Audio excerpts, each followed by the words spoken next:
Intelligence Commander, Dr. Paul Chabot. And Dr. Chabot, it's always great to see you. Thanks for joining us here tonight. Unpack this for us for a moment. We have, on one hand, the president essentially saying Iran seems desperate to want to open up talks. President Trump saying, I have no interest in that. What do you make of that strategy?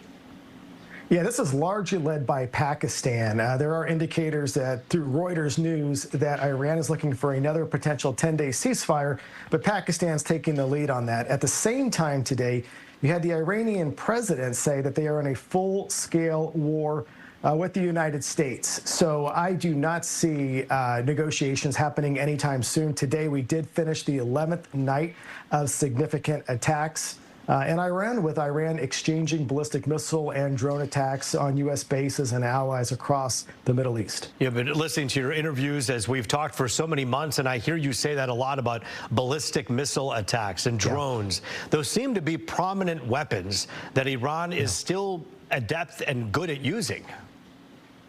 Yeah, listen, the three troops that were killed in Jordan, the third one announced tonight, female out of New York, her remains were not known at first, were decimated by Iran's ballistic missiles. They shot not one, not two, but multiple, not only at Jordan, but other countries, which shows they still have a significant surplus of these very large-scale weapons. And we know the trajectory. We also know they can reach far distances. Right now, they are targeting bases throughout the Middle East, but potentially they could reach bases in Europe and beyond, just based on capabilities we've seen since March alone. Dr. Chabot, we've heard often about the mountainous regions of Iran, and one of those regions is coming into, into focus here tonight. And the understanding is that there's centrifuge, pieces that are being moved in that area and being hidden in that mountain. How dangerous is that? Yep, so this is known as Pickaxe Mountain. It is in central Iran. Iran started building this about 4 or 5 years ago.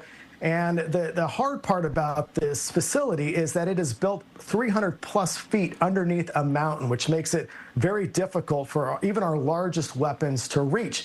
The intel that was shared earlier today through Wall Street Journal, provided to them by Israeli officials, was that Iran was moving the centrifuges from other locations in Iran, largely during the ceasefire, and potentially into Pickaxe Mountain, which is a very difficult facility for us to strike, or let alone even get into. President Trump made it clear, though, earlier when asked about that particular mountain, that he wasn't as concerned about that mountain and the centrifuges, because he said the material, the nuclear material, is what he's most concerned about. Talk about how they target that. Well, that's the difficult part. Just before we went to war with them in March, remember, they were at about 60% enriched uranium. You only need about 3 or 4% for true nuclear energy. Obviously, they were shooting for something much higher. They were weeks away from a potential nuclear bomb capacity. And right now, we do not know, at least on the open source intel, where most of this material is. And when you bomb it, the other question is, well, then how do you get it out? And that's a question that is not yet well answered, because we're not going to put troops on the ground going forward. The American people at this point are not looking at that kind of a trajectory, let alone seeing our troops already come home in bags. Tomorrow, and Wednesday, we know President Trump will be in Delaware to see the remains home of the soldiers that were killed in Jordan. The biggest cost of all are those 18 lives that have left this earth from the United States, fighting for our country and fighting in this battle. So we know that to be true. The secondary cost is, of course, when the Strait of Hormuz is not in the possession or not being operated by U.S. interests, you still have some gridlock in that area. What does that do for gas prices?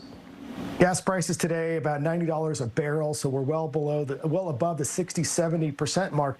But the Strait of Hormuz really is a prize for Iran. They've seen that as an ability to negotiate and control, and now they've activated one of their 4 proxies, the Houthis, based in Yemen. Today we saw Kuwaiti oil tankers turn around in the Red Sea and not go through what is known as Bab el-Mandeb Strait. That is another critical strait and choke point for the economy. If the Houthis are successful in this going forward, with the Iran supporting them, this will create another economic turmoil, not just for the United States, but the entire world, just based on the energy market alone. So many pieces to this puzzle, and you help put it together for a really full picture of what's going on, and we thank you for that. Dr. Paul Chabot, thanks for your time here tonight at 10. Thank you. My pleasure. Up next, Defense Secretary